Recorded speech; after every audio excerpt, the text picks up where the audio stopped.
Hello and welcome back. Today is Tuesday, March 4th. I have your 4 best bets for you in the NBA today. As always, if you're new to the channel, welcome to the page. We have a nice 9-game NBA slate ahead of us here today with some great primetime matchups. We get Steph Curry versus Jalen Brunson in MSG on TNT, and the other TNT game is Clippers versus the Suns, Kawhi versus KD, Harden versus Devin Booker, and we get Pelicans versus Lakers. That's another fun one. Zion versus Luka.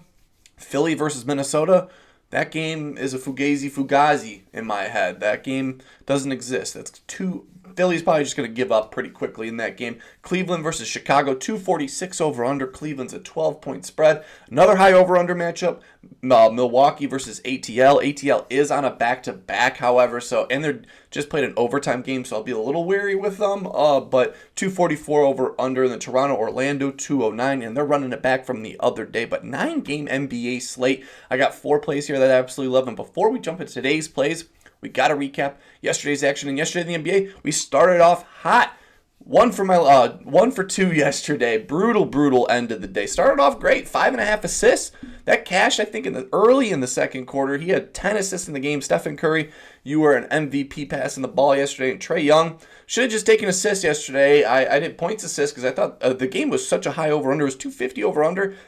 Both teams scored 70-plus points in the first half. But Trae Young, he finished, I think, 8 shy of the points assists. He was passing the ball. He was missing every single shot, though, in that game. And then DeMar DeRozan, that game became a blowout so fast once that Kyrie news. So prayers up to Kyrie. That one looked horrible. Manned up. He was just like Kobe hitting those free throws late in the game. But DeMar DeRozan, I think he finished at 28 points assists. He was just shy. You get 20 points.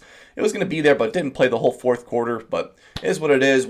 1-2 day yesterday. Not been the most fun these last few days. A couple days where a lot of these plays just fell flat on its face late in the game. But today's a new day. Plenty of new opportunities here. 9-game NBA slate. And let's just jump into it. For my first play of the day, I'm running it back. The only guy that cashed first yesterday. He is an MSG. He has a great matchup here. And that's Stephen Curry. So give me Stephen Curry to go over 26.5 points coming at minus 106.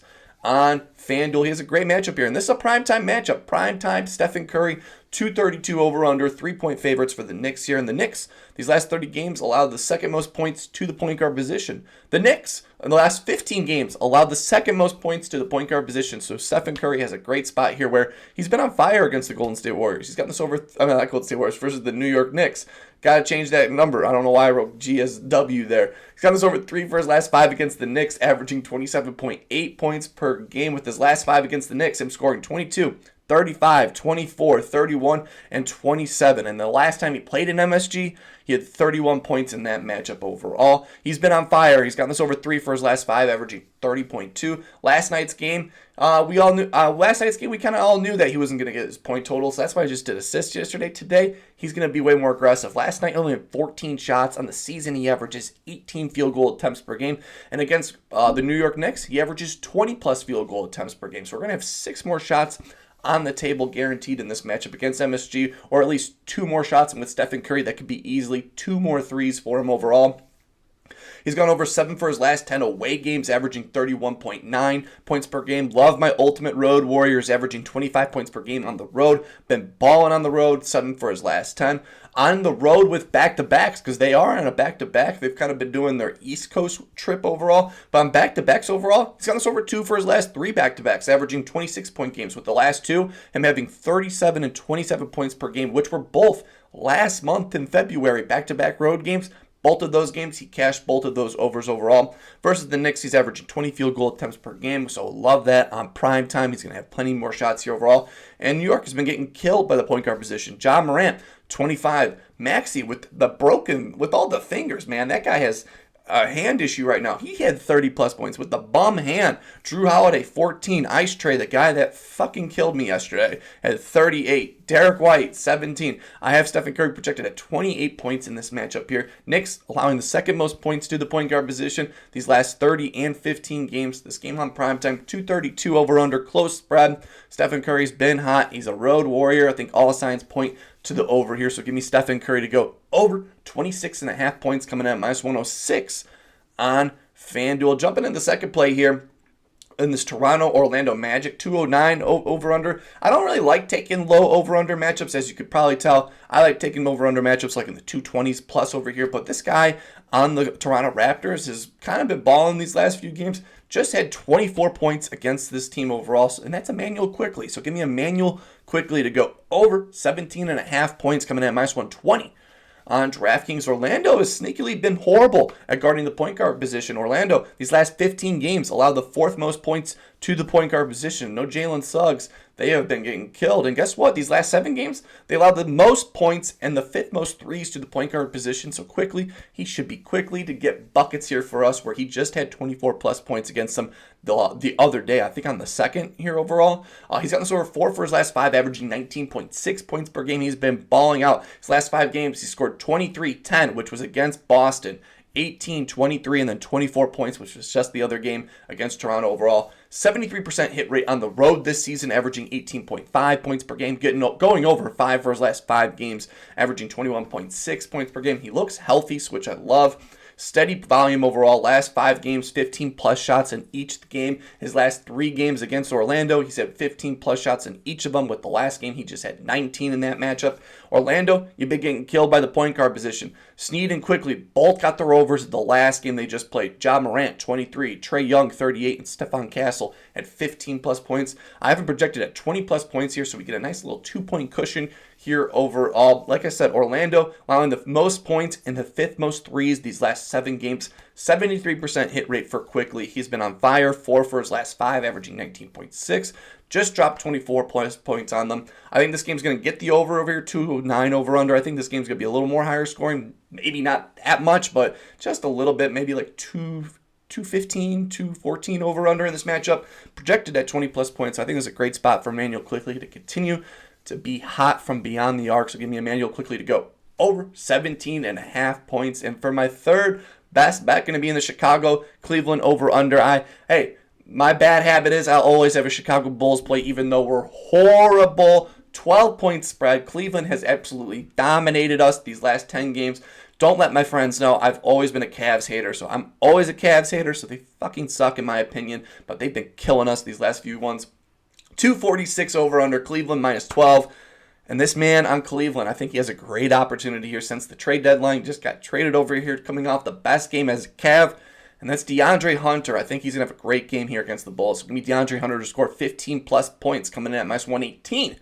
On FanDuel, Chicago allows the 8th most points to the small forward position overall. Chicago, these last 15 games, allow the 3rd most points to the small forward position. And Chicago, these last 7 games, allow the 3rd most points to the small forward position. So Hunter has a great spot here where he's got this over 1 for his last 2 versus Chicago. With the 1 game at the start of the season with the Hawks, he had 14, and then the most recent game against the Bulls as the Hawks, he had 25 plus points. So he was right on the money in the first game, right there, and then the second game he just blew it out of the water. I think we're going to be in that range here overall because he's been on fire. He's got this over 3 for his last 5, averaging 17.8 points per game. Love that overall. Chicago coming off with his best game as a Cav, 32 points. That was no Donovan Mitchell. Tonight, no Evan Mobley, so there's still plenty of shots going to be out there for DeAndre Hunter here, where his last 2, like I said, 14 and 25 plus points against the Bulls. 71% hit rate on the season, so he's been consistent, but the majority of those games were on the Hawks, granted.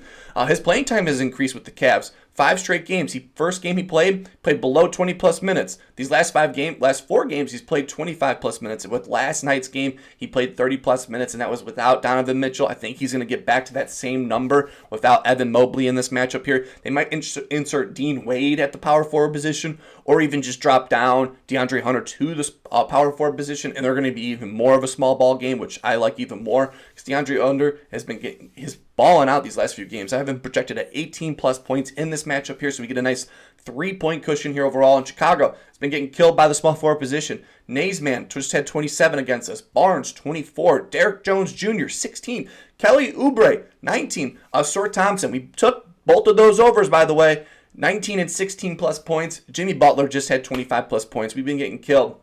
246 over under. Even with the starters coming off, I think DeAndre Hunter will still get a plenty of run. Him and Ty Jerome have that nice little combination right there. I think I was leaning Jared Allen in this matchup here, but I think DeAndre Hunter, just for how consistent his shot has been these last few games. His playing time has increased in every single game. I just think 15 plus points is a little too low. So give me DeAndre Hunter to score 15 plus points coming at -118 on FanDuel. And for my fourth and final play of the day, going to be on the other primetime matchup, Clippers versus the Suns on TNT. Love the TNT crew. Clippers -1 favorites here. And Phoenix Suns, these last 7 games, have given up some big games to the power forward position. So I think it's a great spot for Kawhi Leonard to go over. So give me Kawhi, the Claw, to go. Mr. Fun Guy. Mr. Fun Guy. Come on, be Mr. Fun Guy here tonight. Give me Kawhi Leonard to go over 23.5 points coming at -120. On DraftKings, the Suns, these last 7 games, allow the 9th most points and the 5th most threes to the power forward position. So this is a great spot here overall for DeAndre Hunter, where he's going to score 4 for his last 6 against the Suns, averaging, no, that's not right, 46 points per game. Yeah, I'm doing this live with you guys. I do not care. There's no way he's averaging that. No, he's averaging 26.7 points per game. Way different than 46 I have written down. That's hilarious. He's gotten this over 3 for his last 5, averaging 24.2 points per game. I don't think there's Norman Powell in this matchup. The Clippers have been getting hurt, and Kawhi Leonard's playing time has steadily increased these last few games overall. His playing time has increased from, man, where is that? Man, oh man, I have this one pretty written all over the place today. You can tell I wrote this one early in the morning. He just played a back-to-back 35-plus minute games. His playing time has increased every single game overall. Phoenix allows the 8th most threes to the power forward position these last 30 games and the 6th most threes to the power forward position these last 15 games. So Phoenix has been getting killed by power forward positions, and last 7 games, Phoenix allows the 9th most points and the 5th most threes to the power forward position. So Kawhi has a great spot here overall. Kawhi, on the road this season, averages 20.3 points per game, so he's an ultimate road warrior, which I love. That's 3 whole points more than his season average, so 20.3 points on the way. Yeah, last 2 games, playing time has increased to 35-plus minutes. I knew I wrote that down. 35-plus minutes last game. Coming off his best game on the season, 33-plus point game against the Lakers on the road. On the road against KD, I think there's going to be a little extra motivation there. This is a big playoff seeding game out west, so they need him here in this matchup. No Norman Powell, so I don't think he plays. Last night, he played 9 minutes with a hamstring injury. I think he's going to be gone, so plenty more opportunity left on the table. His last 6 games against the Suns, he's had 25, 38, 31, 30, and then he had 17 and 17 last game. With the last game he just played, he had 17-plus points, only playing 27 minutes in that game. So tonight, he's going to be playing that 35-plus minutes overall. Kawhi takes 31% of his shots from the straightaway three-point line mark where he normally takes, and the Suns ranked 29th in threes allowed from that spot, and they're allowing the 5th most threes to the power forward position, so I think Kawhi is going to be splashing a few of those threes for us to easily cash this over. And Phoenix has been getting killed by the power forward position. Julius Randle, just coming off of an injury, just dropped 20-plus points on him. Triple J just had 28. Brandon Clark, 14. Aldama, 17. Buzelis, 15. Sochan, 12. Tari Eason, 25-plus, and then Brandon Clark and Aldama, again, both had their overs against them, with Jared Jackson Jr. just coming up shy in his matchup overall. I have him projected at 25-plus points here. The Suns allowing the 9th most points and the 5th most threes to the power forward position these last 7 games. Good history of getting the over. 4 for his last 6 against the Suns, with his last 2 hitting the under. I think today's a nice over game here overall. 3 for his last 5, coming off of his best game on the season. I think this is a great spot for Kawhi Leonard. So give me Kawhi, the Claw, to go over 23.5 points. And those are my 4 best bets for you here in the NBA. Going to rattle them off again here quickly. Immanuel Quickley, over 17.5 points. DeAndre Hunter, 15-plus points. Kawhi Leonard, over 23. And then America's over. The Steph Curry, the Chef Curry over 26.5 points. My 4-plus plays here for you in the NBA. Let me know down below, what's your favorite play in the NBA? I always love tailing you guys what you have plays option, or let me know if you guys have been fading me these last few days. Not been the most fun these last few days, but hey, we're going to get back on track here today. Hopefully having a wonderful day. Keep on smiling, and I will see you in the next one.